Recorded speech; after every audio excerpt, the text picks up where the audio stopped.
started with our meeting. Do we have anything to add to the agenda?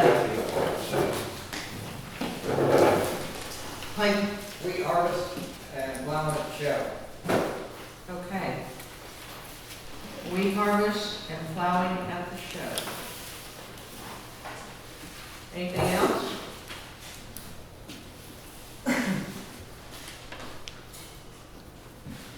If not, do we have a motion to accept the agenda? Sean? Is there a second? Got it. Okay, all in favor signify by saying aye. Aye. You have the minutes on the table from the May 19th meeting. Look those over, see if there's anything that we need to change, add to, or take away from. And then we'll be open to a motion for the minutes.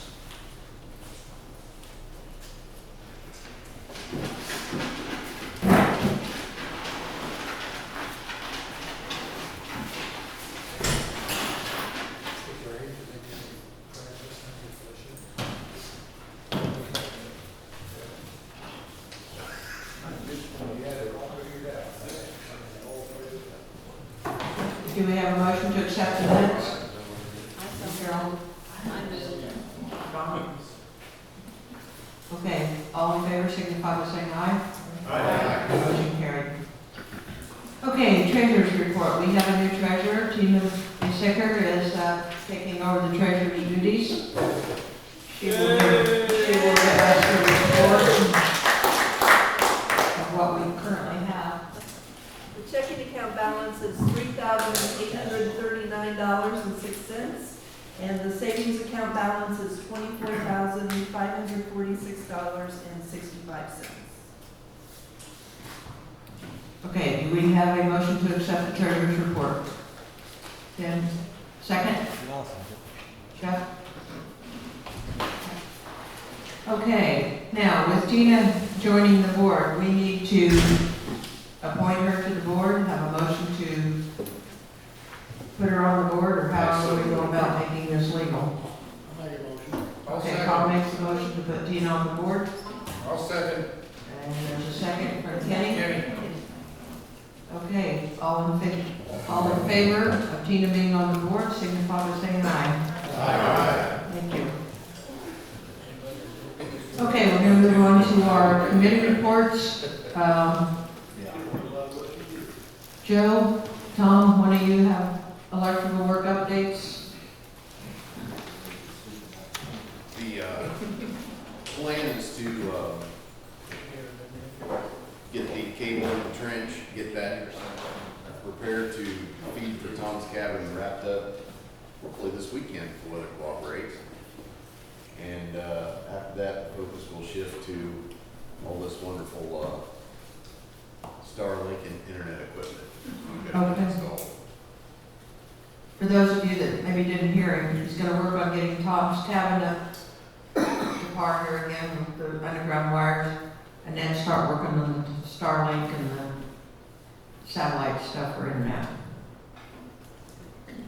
Anybody have any questions for him? Well, Thank I you. have a question for somebody. When I start adding some 30 amp outlets up here, how many do we need for the vendors, the food vendors? I mean, we have just the 2 food trucks up here. Right, So if we the ice cream truck and then one regular food truck. If we had 2 30 amp breakers, that should be good then? I would think so. Okay, They haven't told me otherwise, so. okay. How much We're does not that- gonna have much room for anybody else. How much does the ice cream guy pull? You know? Anybody know? Do what? How much voltage the ice cream guy pulls? I have no idea. More than 20 amps because he kept tripping the breaker last year. Do I need to contact these vendors and ask them? I don't think so. We'll get enough put in out there that they shouldn't have any issues. Okay. Okay, any other questions? Evan, you wanna report on the, engine foundations? We got the foundations poured, they're supposed to come back this week and kind of spiff everything up to the top coat. And then they're gonna try to grade, if it ever dries out when they're out here, try to grade it out soon. And then I got a call on the Farneys and trying to hear back from when they can come set them. We gotta wait 3 weeks to do it, so it'll be after the 4th of July. And then get the engine set in place. And that's about it. Okay, I've got the checks from Warren County Foundations, marks have been paid off, they're taken care of. Tim, you wanna tell us about the water heater situation? Well, the last month we talked about a tankless, but one tankless won't do 4 showers, everything we got, take 2 of them. But, that's too expensive, it would be, $9,000-$10,000 to put 2 of them in. So we looked at, a power van to stay with LP versus electric, and, was the way the board wanted to go, so, we're getting Ridge Plumbing out of Danville, which Brian Crane family out of Covington works for them.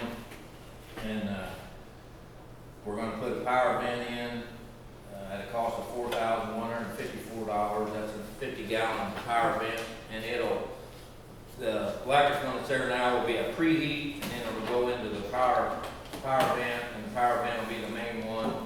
And then after the show, we'll shut the electric one down and not use it. So I just got to go ahead with the board Sunday afternoon. I called them Monday, so I have no idea on dates or anything yet to get that done, but we'll get that done. And then in the process, we were talking about a soft water unit because of the scale and everything on the tankless, but I talked to Brian Hargan, who put the well in, Finley Well Drillers, put the well in here. He's next door to us. He said that he would donate the water softener equipment as long as Brian Crane installed it. So talking to Brian, he's gonna donate his labor, and his boss is gonna donate the materials to install it, so we're gonna get a whole water softener install equipment and labor for free. Awesome. Donated to the club, so you're gonna get a whole new water softener system and a new power bank for $4,154. So Anybody that's, have questions for Tim about that? When is it gonna happen? I can't tell you, Tom, I just talked to him yesterday and gave him the go-ahead. Oh, So okay. I'm not gonna bug him every day. No, but certainly well before the show. Well, that's the idea, yeah, we'll get it done for this year's show. Yeah, so that's why I sent the email out Sunday, or the text. I don't do email very well. But yes, get it done before the show. I've contacted both of them, and the well driller, Brian Hart, has to come out, and he's gonna test the water to see what we need, have the softener built. It'll be built in Crawfordsville, it's Puritan.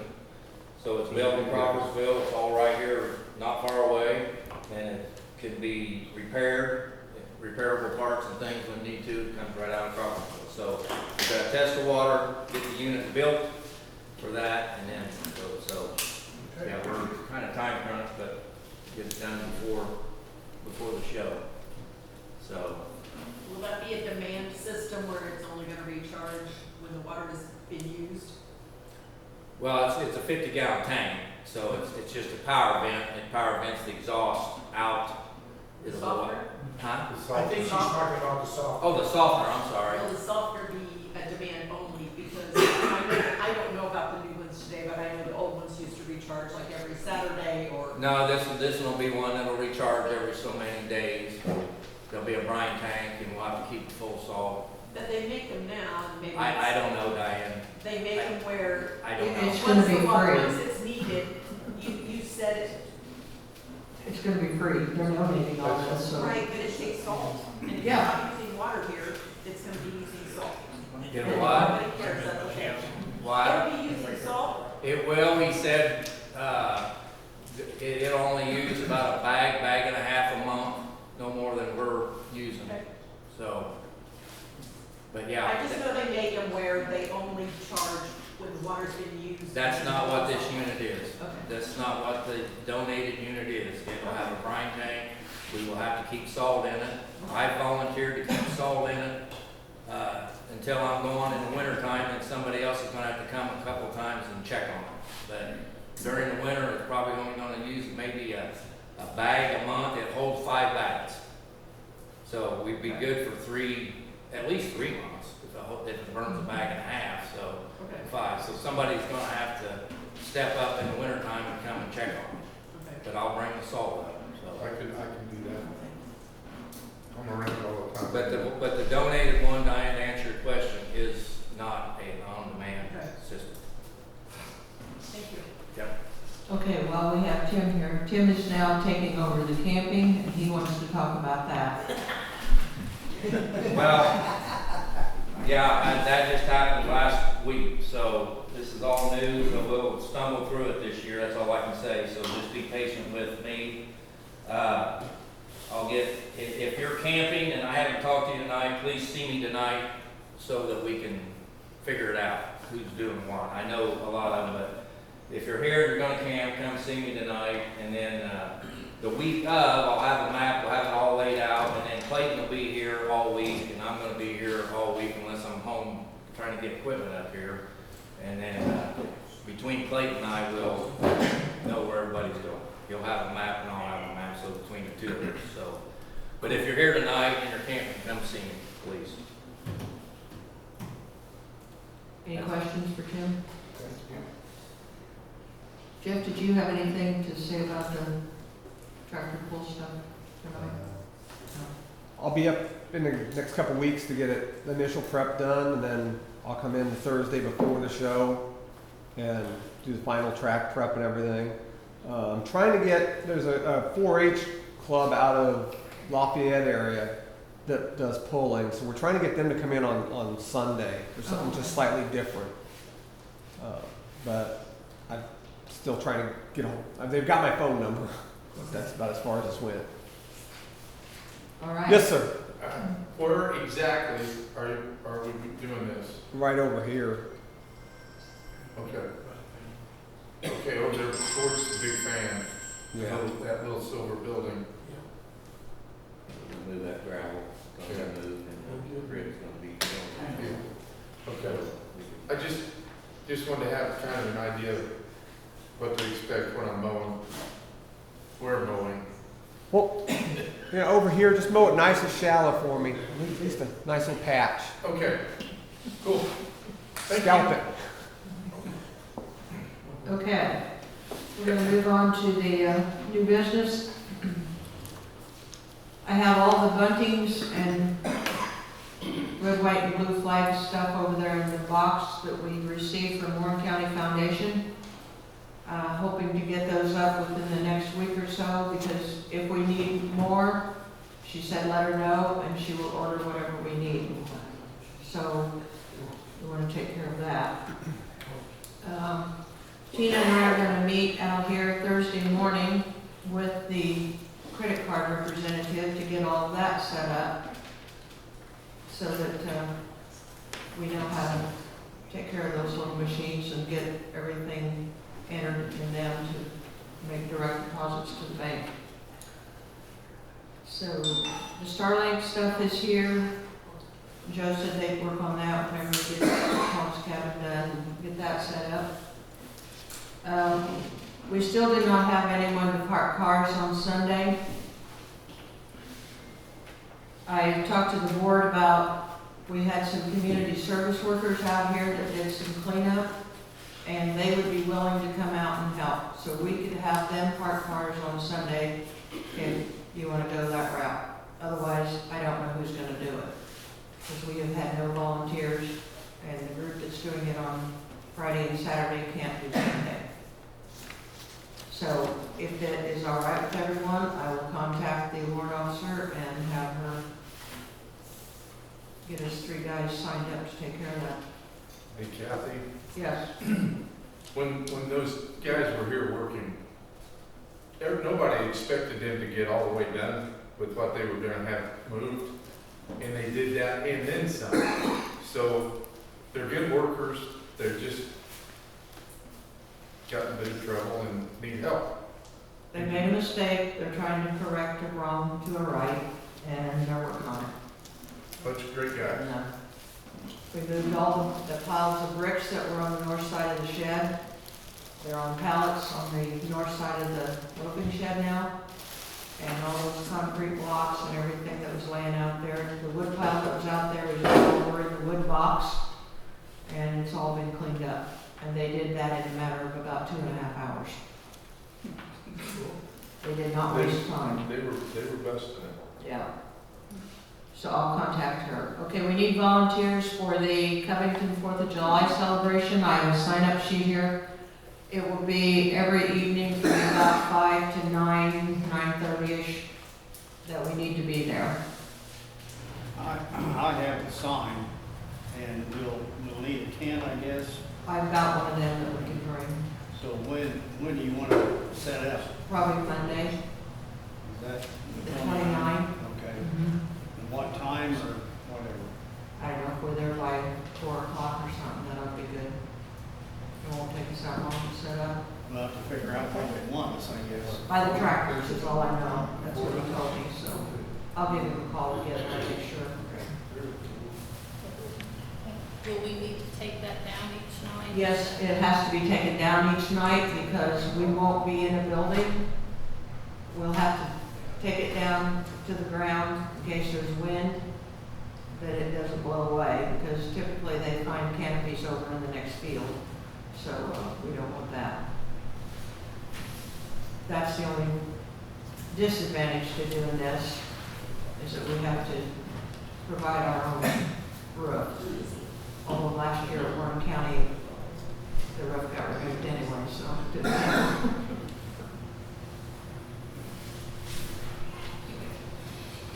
Okay, Clayton, do you want to talk about your weed harvest and plowing? So the wheat's looking really good this year. This is just from about half an hour ago. I'd say there's probably about 2 weeks left. So that's dried out. I don't know when they're gonna get in with the combine to harvest it, but as many volunteers as I can get when we go to find it to help us load the bundle wagons. So if anybody is wanting to be on that list, willing to help, please let me know. I don't have an exact time frame because we're kind of limited to the weather. But there'll be any time from the beginning of July to the weekend before the show. Last year it was the week of the show. So it all depends on the weather, but I need as many volunteers as possible. Tom Swanson, he went down to Park County, got us a binder twine. So that, we're set on that for a few years. Other than that, I mean, I just need. Do you want guys to have a sign-up sheet and give you their phone numbers and then you can contact them? That'd be great. Okay, we'll do that. I'll get another piece of paper out here and they can sign up. And as of right now, we're planning on plowing at the show, as long as weather, as long as the field's not a pond. We'd like to plow. So, Back there. yeah, so bring your plows. We haven't plowed for years, so Yeah, we'd love to do that. yeah. We just haven't had the opportunity to do it. You'll do that on the weed stove? Yep. How many bottom maximum? 10. 10, 12, Right. big tractor, that brings one. Yeah, so that's all I got. So I just assigned that to volunteers for a week. Okay. We got a sheet here, we're gonna send it around. We're not driving the entire field. They're gonna come into the combine. I'm not sure yet. I'm gonna go down there tonight with a comb and set out where I want them to stop. The wheat's pretty thick. It's a nice looking field this year. Nice and tall. thick, and it all looks nice, so. I think, Tom, you said you're gonna go around the outside, right? I'll go down there with you when we get ready to go home, I want you to show me how much you wanna leave. Yeah, we're gonna set a cone out. Yeah. Yeah. Okay, that's all I got. Thank you. Okay, do we want to have some kind of a program on Friday evening? We don't have anything scheduled for Friday evening of the show? If we do, what do you want? It's getting to the last minute here, if we're gonna plan something. Is Coop gonna be here on Saturday? Yes, Anybody want yes, we will have music on Saturday. Well, I say as late as we did, we better forget Friday night. Yeah, I don't think we would get anybody to come in. Everybody's It would tired. have to be something. Everybody's tired. Do what? Everyone's tired if you're over 60. Yeah. God, that's all of us, but That's not good, because I'm tired right now. That covers about everybody in here but three. Okay, Diane, you want to talk about your t-shirts and what you're doing with that? Sure. The t-shirts are in, except for the trains, but they will be here by the show. Something new this year, if you want to put a shirt on hold, I can still put you. Can't hear me? No. Ask him, this is like the first time anybody's never heard of it. Come up here.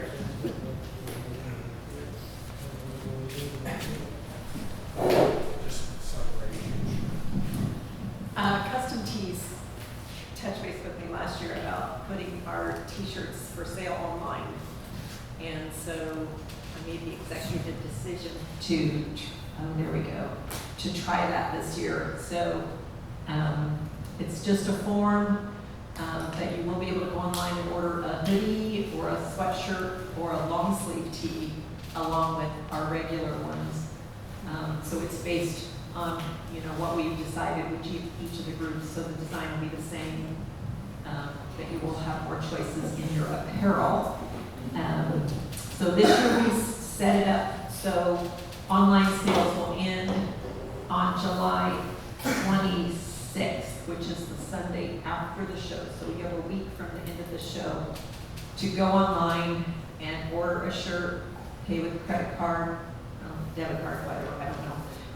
We will not be shipping them at this point, so you will have the option to either pick it up at Custom Tees in Lafayette, or I will be picking up the order when it's complete and have it here at the office meeting.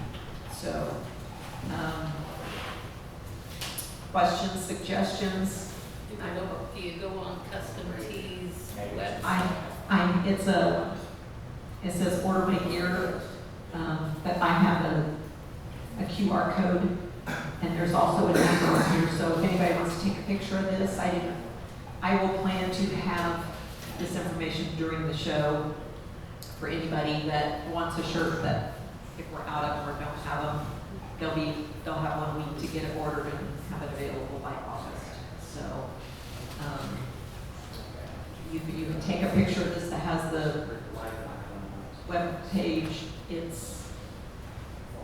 is customteesitemorder.com is the link for that. So, but you have to have this 4-digit code to get in there to order something.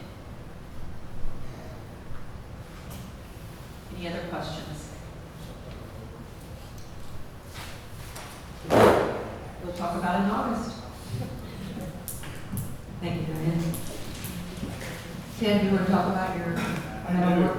I do. I've got a piece of artwork I want to share with you. First, I want to give you an introduction to it. Can you all hear me? Back in 1854, there was a settlement on the Cades area, which was Coal Creek. Clayton, is that correct? Yeah. Coal Creek. Yeah.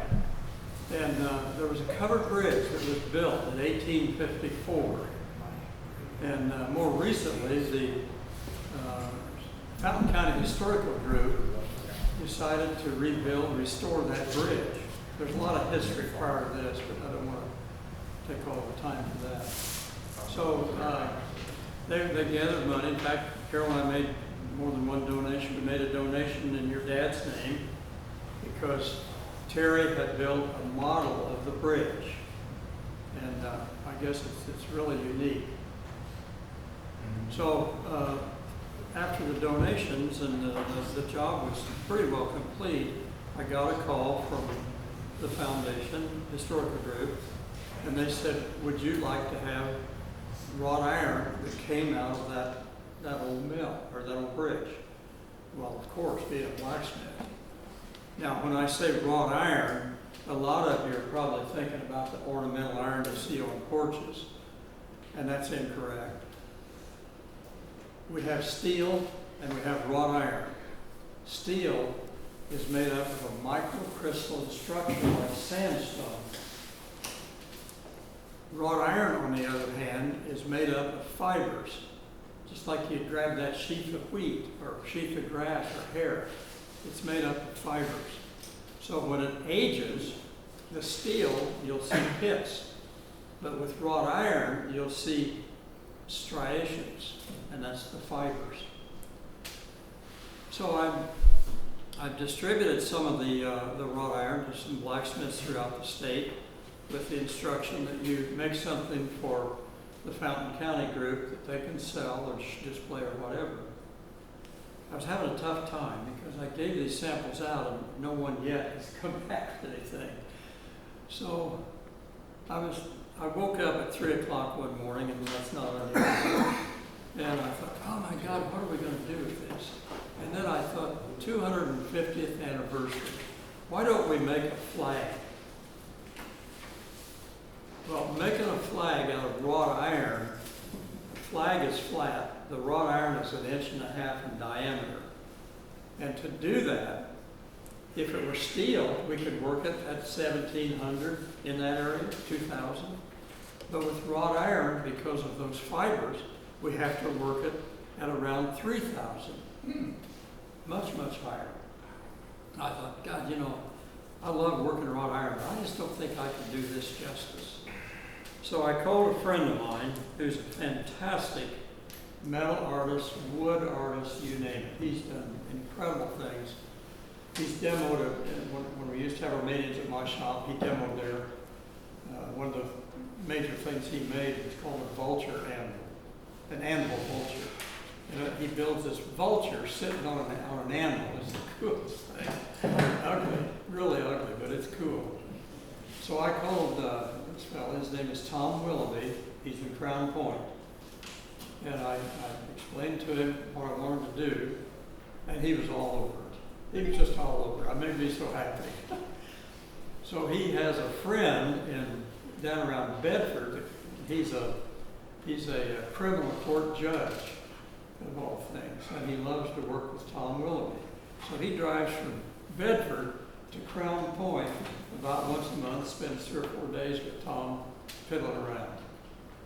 So he stopped and picked up the sample of wrought iron, and then in the meantime, Tom and I are going back and forth on the design of what we want to do.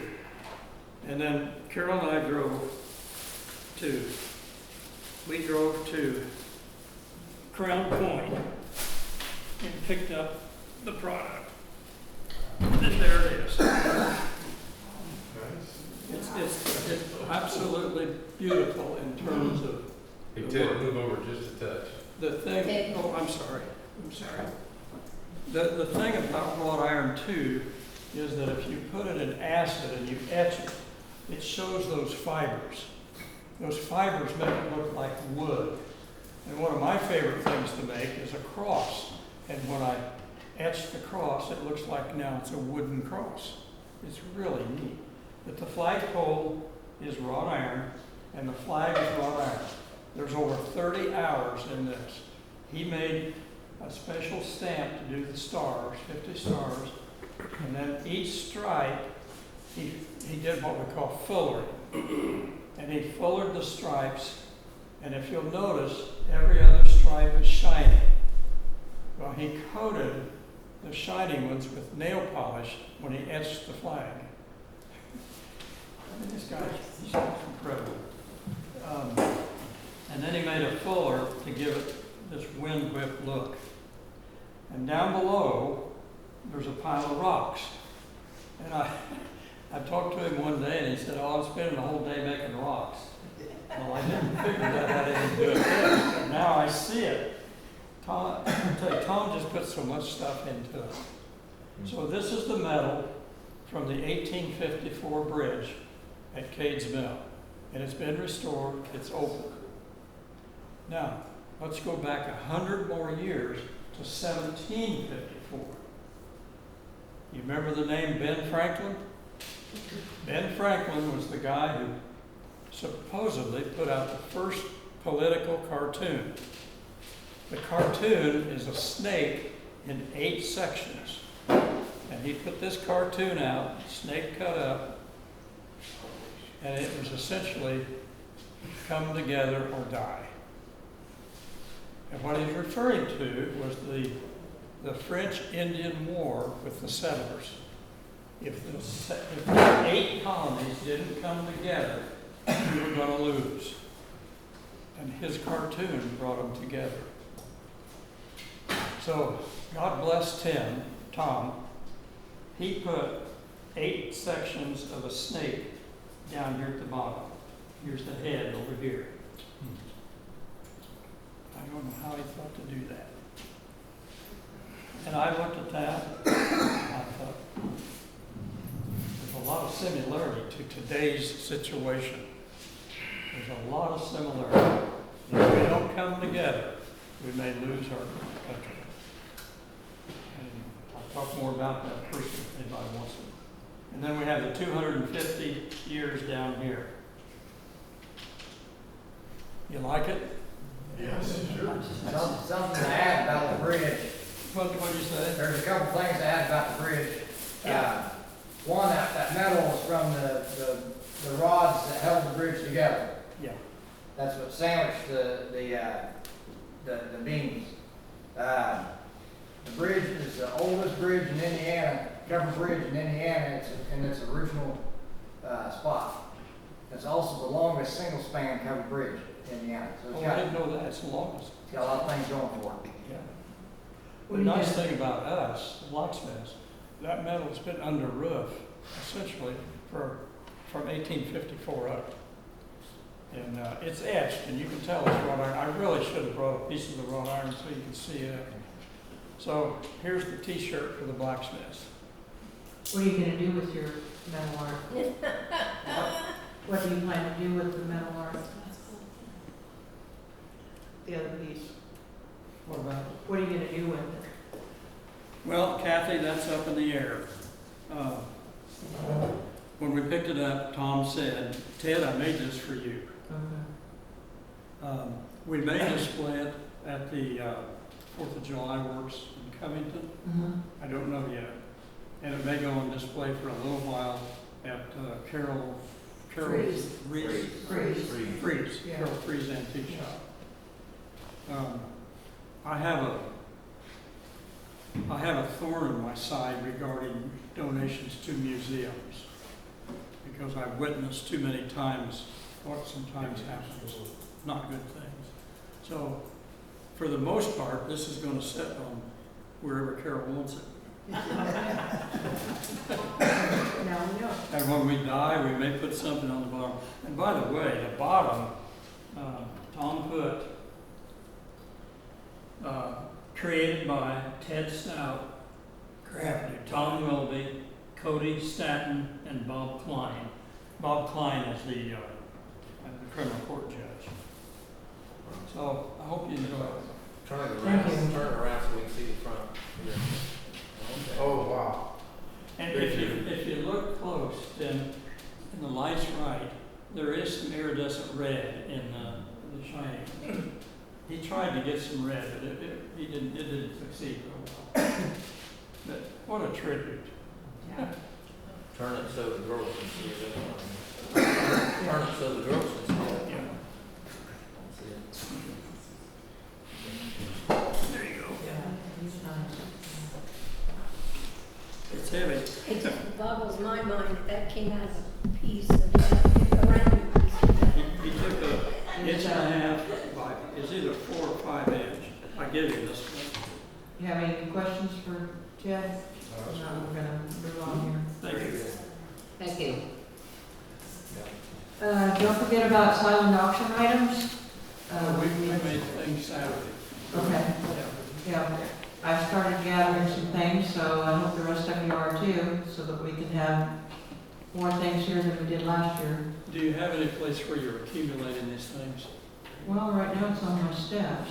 I've got a snowplow or a blade for a wheel horse. Well, It's kind of in our way. we probably won't bring that in here, probably leave it on the porch, No. even during the show.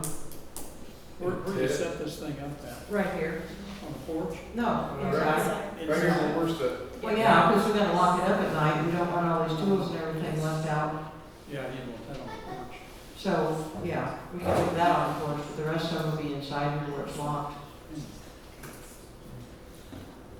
Okay, Tom, you wanna give us a report about the speaker business? Well, the short and sweet of it is, there was no equipment failure. Somebody was messing with the wires. They disconnected a wire in here that should have been disconnected, the one that fed the pole.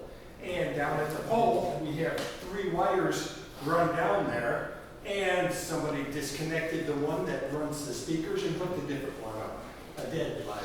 So, it would behoove us to make sure that nobody messes with the wires. I don't care if it's the entertainers that come in or whatever, but we shouldn't allow them to be playing with our PA system.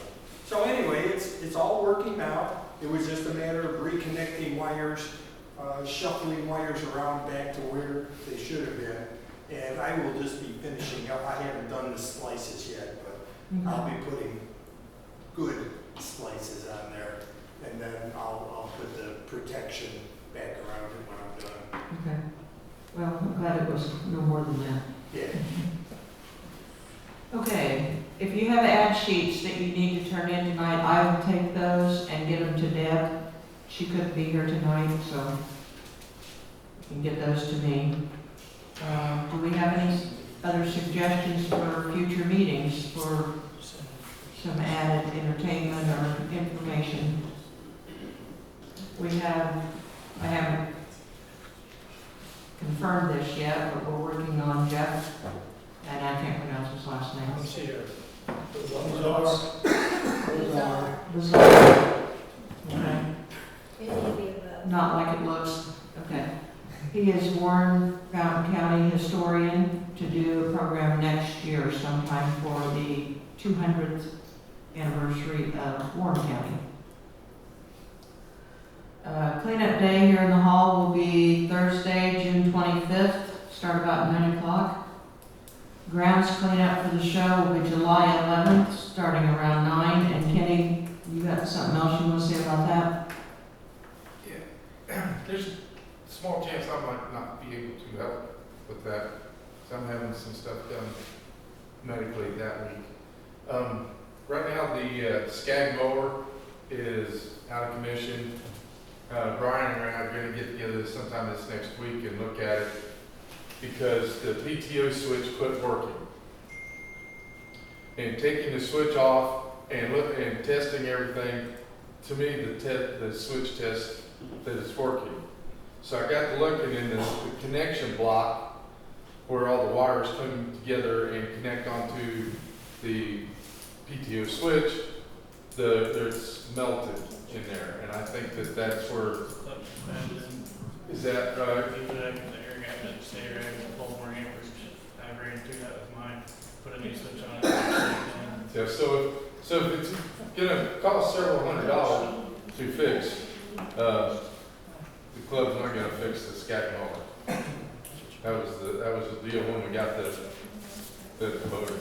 So Brian and I'll check it out, see what we can find, and I'll let Kathy know.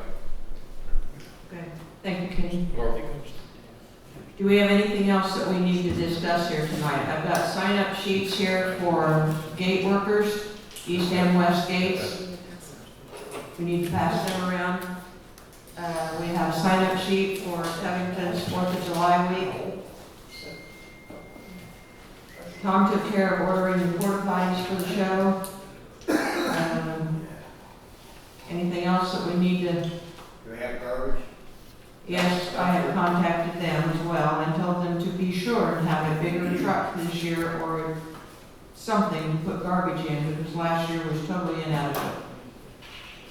So hopefully we got that straightened out. Well, those sheets are going around, we'll do the 50-50 drawing, and then we're gonna turn things over to Terry here to give, oh, wait a minute. Forgot, and right on down. Oh, and let's talk about Prophetstown from last Saturday. Well, last Saturday, Donna and I and Evan and Sean took stuff up to Prophetstown, and we met with Lee Gouty, I guess is the manager or whatever. And we learned quite a bit about what the farm at Prophetstown is. I always thought it was part of the park, but it's not. It's a foundation. They have 501c3, and they have, I think they said eight directors or whatever, and it's totally different from the park. It's one of the synergetic things, you know, where they have 100 acres in the farm, and the park allows them to use it. Well, when in the gate fees, I think it's $8, the farm gets $1 of that. And for displaying the stuff last Saturday, they gave us $177, which I just gave to Tina. And I don't know exactly where that came from. Part of it had to be the gate fee. They had parking fees around the farm, so I assume some of that was there. But now I don't want to get on anybody's case, don't get me wrong, but this was billed as the Illiana Tractor Show. Well, I think in the future, we ought to make it a show. Just, you know, the engines and a couple of tractors, to me, is not a show. I mean, and I think in the future, we need to talk it up here in the meeting and encourage people to take stuff up there and display it. And what they're doing is they started with something like 6 or 8 weekends. Now they're up to 23 different weekends that they do various things. For example, they got June, July, August, September, October as farm table dinners. They're not free, of course. I think they told us $70 a ticket. And there's just other things like Father's Day lunch next Sunday, sweet tea on the front porch, just things that they can bring people in, particularly city folks, to see, you know, pet the hogs, the chickens or whatever, and get people an idea what farming's all about. So I just encourage folks next year, before we do that, if they ask us to let's get some stuff up there and really make an effort to do that. Anything else I forgot? Well, the engine people did a great job. Yes, I did. They did a great job. There are a lot of people.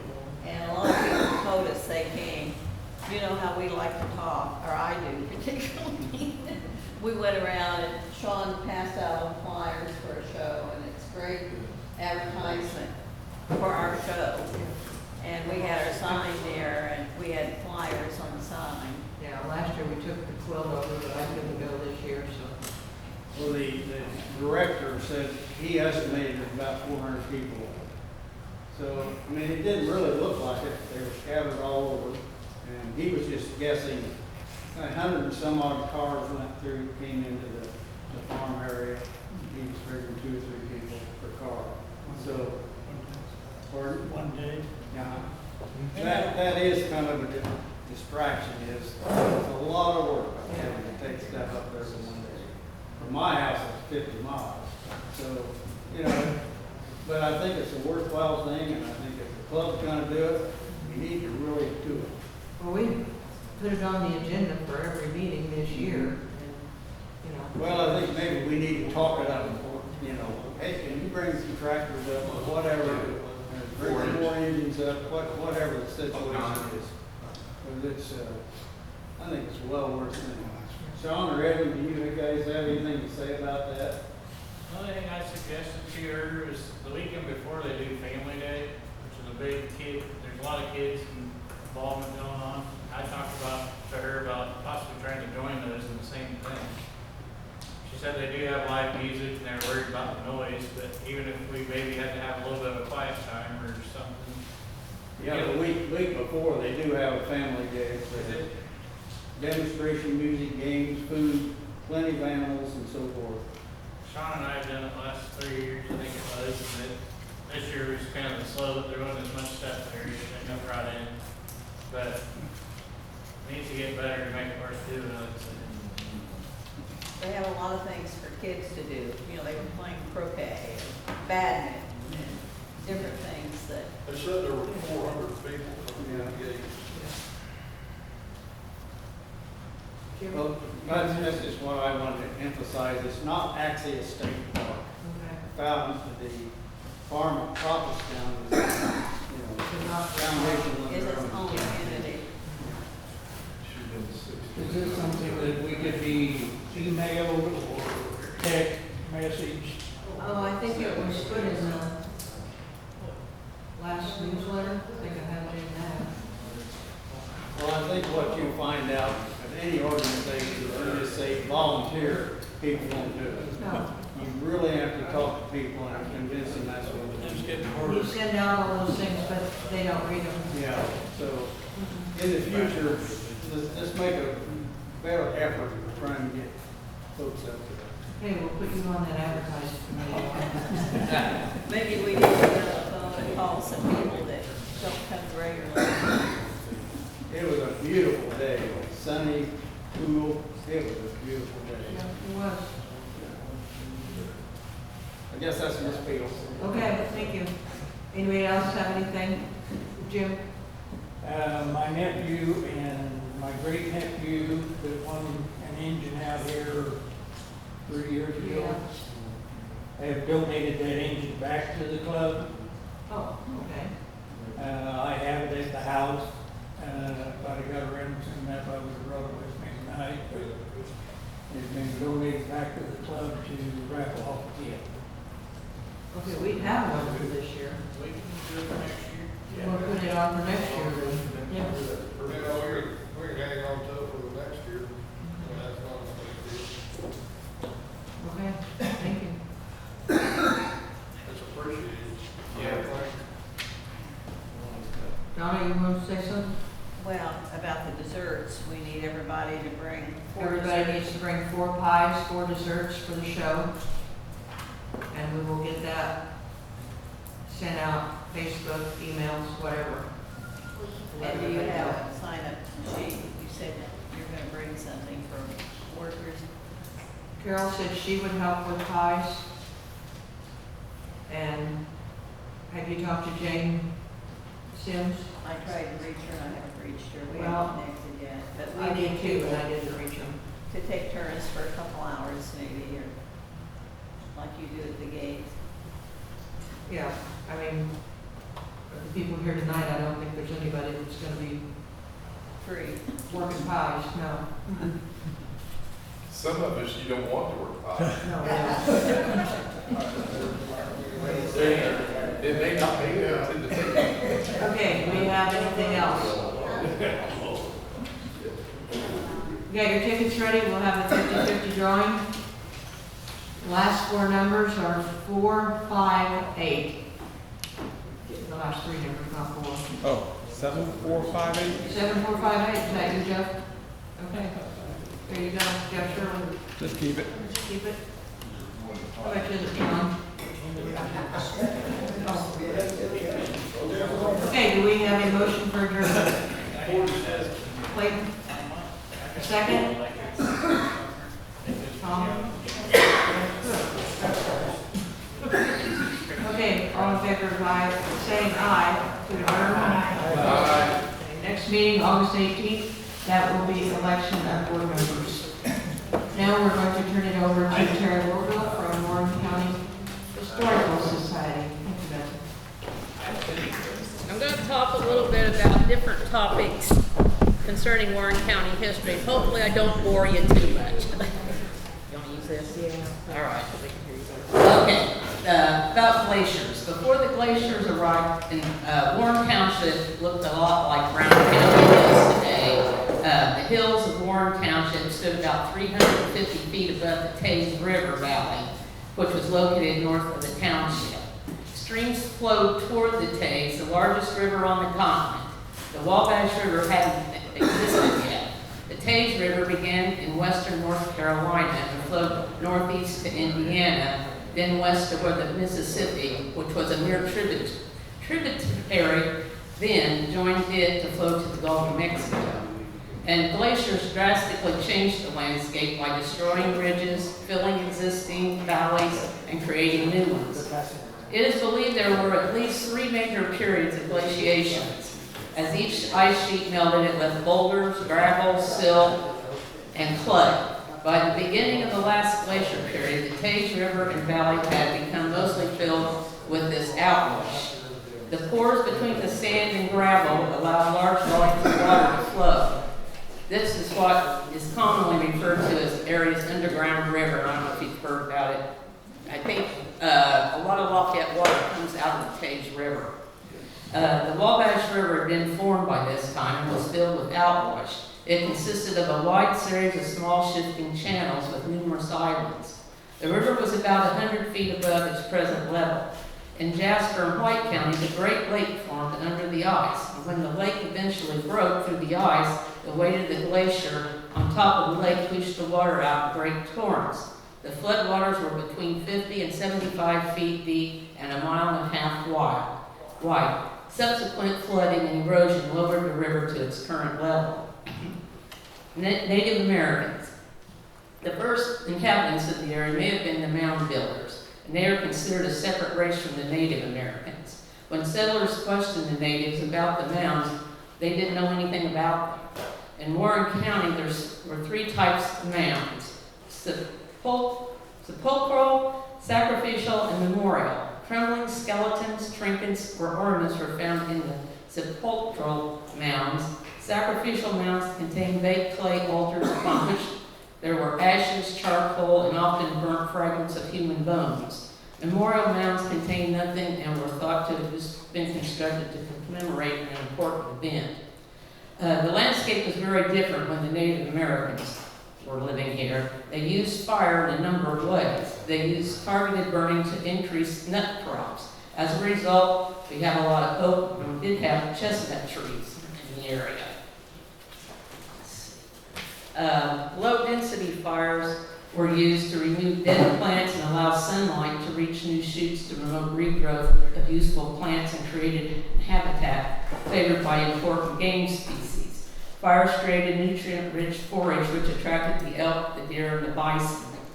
Fire also reduced tree and shrub vegetation, increasing the visibility, making travel easier, and reducing the chances of destructive forest fires.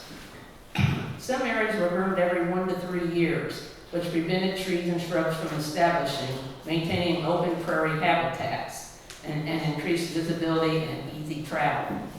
Native Americans abandoned communal and family fields once nutrients had been depleted from the soil and cleared new fields, creating a patchwork of habitats. Land sales. Crawfordsville was laid out in March of 1823. In 1824, it was the only town between Terre Haute and Fort Wayne. Land sales for Warren County were at Crawfordsville starting in 1824. People from the southern part of the state, Ohio, Kentucky, Tennessee, and Pennsylvania were there. Land sales began in the southern part of the county, and then they went north until everything had been offered. Land sales advertised in the paper were $1.25 an acre, but it could go for much more.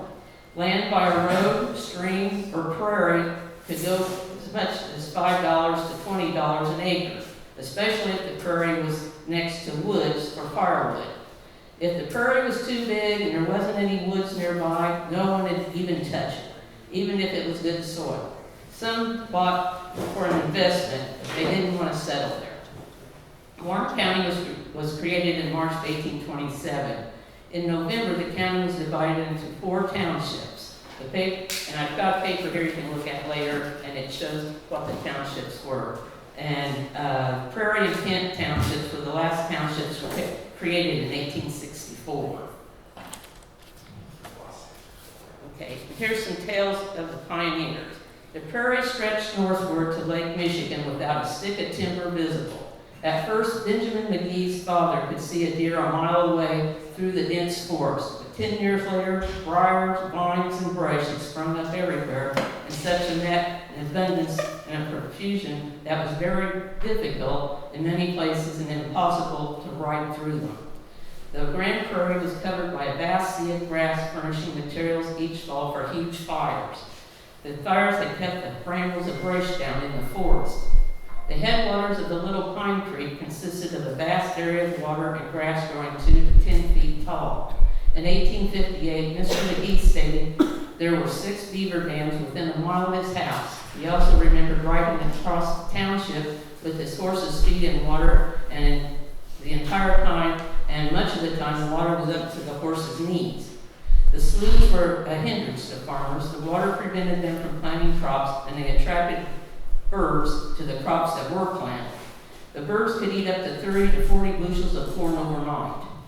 Hundreds of prairie chickens could be seen eating with the farm animals. Quail were so numerous that they followed the plow to eat the insects turned up by the plow. So many pigeons were in the barn lot as to make the ground look blue. There was a 200-acre wooded area by where Mr. McGee lived, and migrating passenger pigeons would use the area as a roosting area. So many birds would gather in the trees to break off the limbs, which were 6 to 10 inches in diameter. People would camp in these areas to kill the pigeons with long poles. The dressed pigeons would sell by the barrel for 2 cents apiece. During spring migration, there was a continuous stream of pigeons, so numerous they would darken the sky.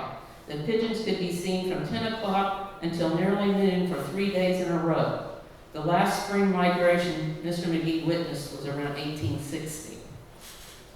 In 1858, water could be found at 4 feet on any low ground.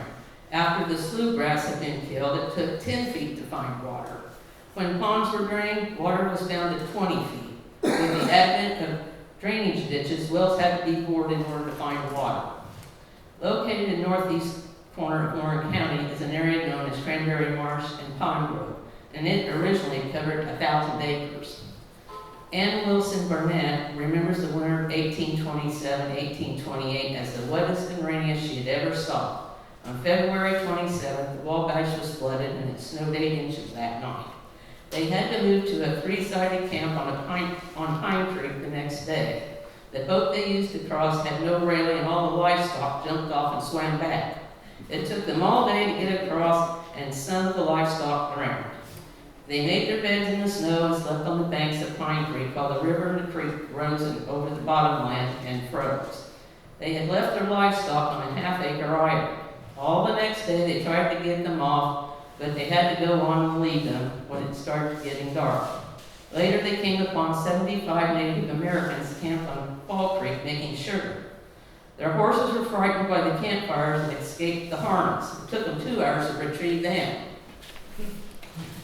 Cattle were driven to market into New York City. The trip took about 6 months. Bill Robb's father conducted a feeding post. Cattle owners driving their herds to the eastern market could stop for the night to get feed and water.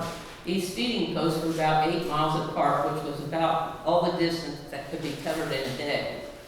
In the 1830s, the nearest market was Chicago, a village of about 24 houses.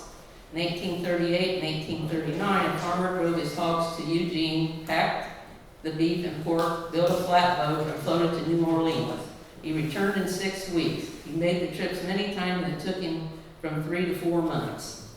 Merchants made 2 trips a year. They would leave from New York around the 1st of August for the fall and winter supplies, and leave the end of February for the spring and summer goods. Frequently, 4 to 6 merchants would go together. They would first go to Crawfordsville in a hack that made trips 3 days a week.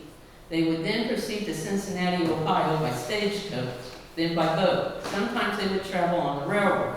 At one place there was a hill to go down. The locomotive would be detached from the two coaches, which would be locked tightly with the brakes. The doors would be thrown open, and the men at the end of the coaches would throw sand on the rails ahead of the wheels as they went down the hill. It usually took a month to go east and return. It would be another month before the goods arrived. Many items were purchased in either Cincinnati or Evansville, but sugar and molasses were bought in New York. One merchant would usually buy 20 barrels of sugar and 25 to 30 barrels of molasses. Merchants had 6 months to pay for dry goods, but the groceries had to be paid within 90 days. Merchants would purchase between $5,000 and $7,000 worth of merchandise. The goods usually traveled from New York to Wheeling, West Virginia, or Pittsburgh, and then by water down the Ohio and up the Wabash. Side Cut City. In 1847, canal boats began plying the Wabash and Erie Canal. The canal ran on the Fountain County side of the Wabash River. Many of the buyers lived and bought grain in Williamsport, but the warehouses were located across the river along the canal route. The businessmen of Williamsport saw trade moving along the canal route due to the ease of shipment. In 1848, discussions were held regarding the canal side cut for Williamsport to ensure growth of the town. A side cut consisted of cutting an opening in the side of the canal to allow the boats to exit the canal and cross the river to Williamsport. As a result of the side cut, Williamsport experienced a boom around 1851. In the late 1840s, the packing and shipping of pork and shipment of grain was a huge industry. James Goodwine packed around 3,000 hogs annually for several years and shipped them to market by canal. George King, James Goodwine, and others were grain buyers. In the early 1850s, Kent and Hitchens, Haynes and Dickinson, Cessna and Warren built 3 large grain and pork warehouses. Each was about 40 by 80 feet and 3 stories high. For a number of years, these firms bought and shipped on average more than 250,000 bushels of wheat, oats, and corn. Dozens of wagons would wait for hours to unload. Several of the firms owned their own canal boats. The 3 above-mentioned firms and others began to buy and pack pork. In some seasons, about 11,000 hogs were butchered, salted down, and sent off to market by canal. Often 5 or 6 canal boats could be seen at one time loading pork or grain. The coming of the railroad spelled the decline of the canals, but benefited farmers by providing an easier way to get their grain to market. An elevator was one of the first businesses for a town. The Wabash Railroad brought elevators to Williamsport, West London, Marshfield, Johnsonville, and State Line. An elevator in Hedrick was built due to the Havana Rancho and Eastern Railroad. Winthrop, Chatterton, and Pine Village had elevators along the Chicago and Great Southern Railroad. The Foster elevator was built along the Indiana, Bloomington, and Western Railroad. And the Chicago and Eastern Railroad resulted in elevators at Penn, Stewart, Finney, and Dudeville. Tabb's elevator was constructed in 1905 when the New York Central Railroad went through. Prairie settlement. The prairie was slow to attract settlers. While early writers wrote unfavorable reports regarding the prairie lands, the streams were sluggish and meandering. The surface water used for drinking caused fevers, chills, and other ailments. Poor drainage made cultivation difficult. The land was considered infertile due to lack of trees. The lack of forest provided no protection for winter winds and increased the cost of building fences and heating homes. Numerous eastern and southern capitalists purchased large tracts of land before settlers appeared and tried to develop it into great estates operated by tenants paying rent to the landlord. By 1939, 40% of Warren County was operated by tenant farmers, with the average farm being 160 acres. It wasn't until after 1862 that any serious efforts were made to restrict the amount of government land an individual or group could acquire at the government offices. Much of the prairie land in Warren County was not developed until after 1880. Many of the absentee owners intended to hold on to the land until land prices increased and then sell it for a profit, and had no intention of improving or developing their property. Tenant farmers who wanted to buy cheap land were unwilling to ditch the land when it mainly benefited the owner, thus increasing the land values. They also did not have enough money to invest in cattle. Therefore, most tenants did not stay long. Immigrants who had money bought cheaper land elsewhere. Landowners held off as long as possible in paying property taxes, further slowing improvements to the area. Tired of waiting for land prices to increase, many of the original land speculators cut their losses during the 1850s and sold to a new breed of landowner. These men lived in the community and had capital to invest in improving the land. They grazed cattle and gradually built fences. Okay. Prior to 1875, the prairie in western Warren County was used as open range. It was one of the top 3 cattle producers in Indiana. Cattle were raised on government land on the higher knolls. Patches of bluegrass grew. The bluegrass had been introduced to the prairies by the Kentuckians in General Harrison's army while marching from Vincennes to Tippecanoe in 1811. They brought the bluegrass hay with them for their horses, and wherever the army camped, patches of bluegrass started to grow. Men would buy a small number of cattle and pick out a spot on the prairie to graze their cattle. In early spring, they would hire a drover and prepare cattle pens near a farmer who lived at the edge of the prairie. From April to December, cattle were released from the pen in the morning to graze and driven back to the pens at night. During the winter, they were penned and fed. After 2 summers, they were driven to market in the east. The era was short-lived due to land speculators and settlers who forced cattlemen to buy land. Cattle drives ended with the railroad. In 1850, Congress passed legislation ceding to states all public lands classified as swamps. Proceeds from the sales went to drain the areas. In many cases, when land sold, it was never drained. In 1850s and 1860s, large holdings of unimproved swampland in Warren County belonged to absentee landowners, unwilling to drain the land or to pay taxes to build schools or roads. Owners tried to get tenant farmers in hopes that they would improve and work the land. When that failed, the owners started to graze cattle. In the spring and early summer of 1868, droves of Texas longhorns were unloaded at Marshfield and State Line. They were driven to the prairie to pasture until the next drove appeared. They were then driven north to the prairies of Benton, Jasper, and Iroquois counties. In July of 1868, the native cattle were pastured on the open prairie became sick and in most cases died within just a few days. The prairie was soon littered with the carcasses of dead cattle. Men roamed the range, removing the hides soon after death, regardless of who the owners were of the cattle. The infestation increased the further north one went because the Texas cattle stayed there the longest. Many farmers lost their entire herds. Mass meetings were held by farmers to address the problem. County commissioners prohibited Texas cattle from running at large.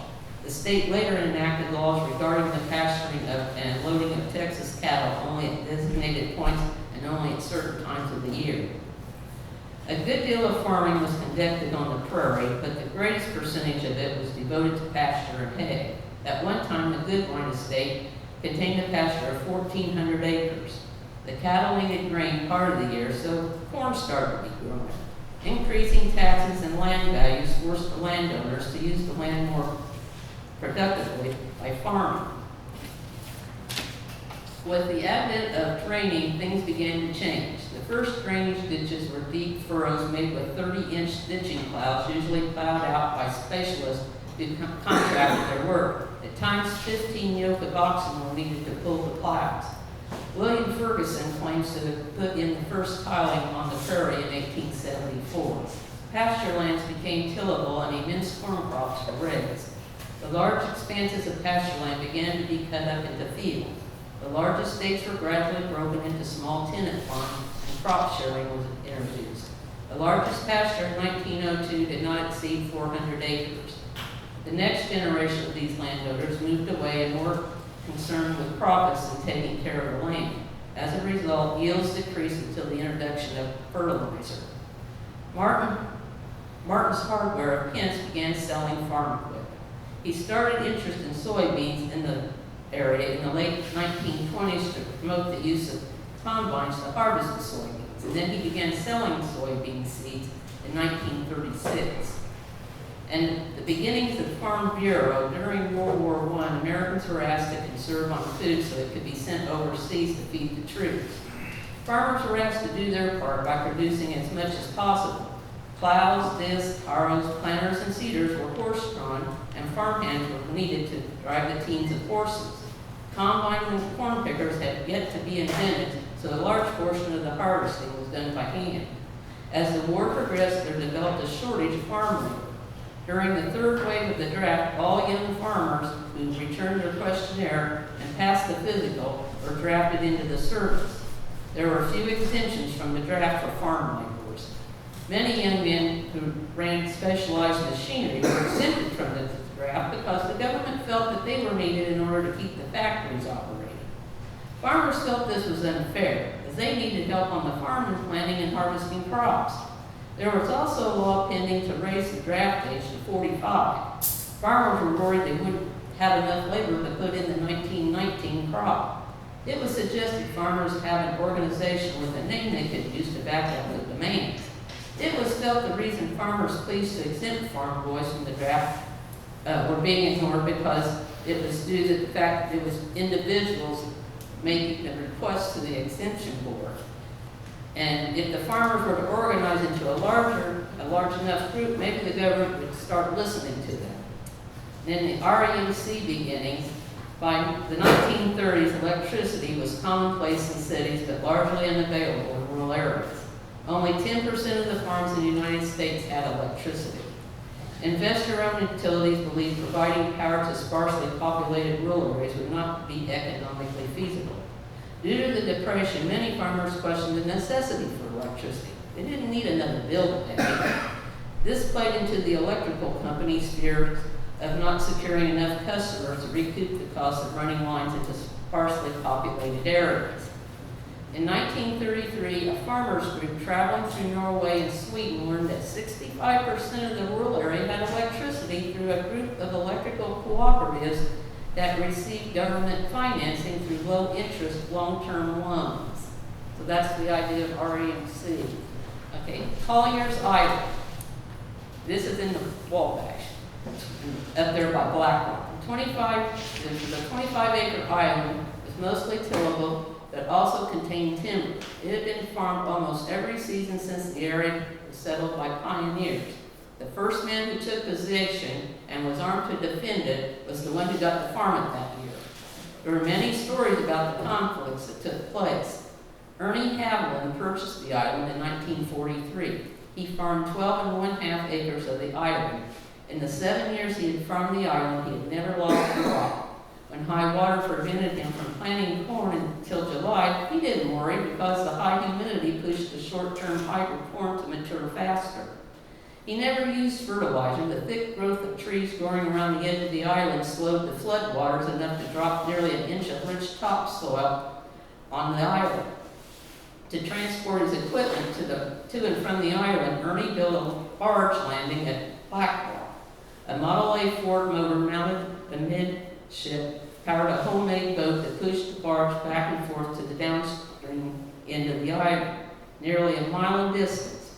Occasionally a broken tow chain or a turn not made in time would result in the equipment rolling into the river. So I've got some pictures here of his island and the dredging if you want to look at it, and that's all I have. I hope I didn't bore you too much. Thank you.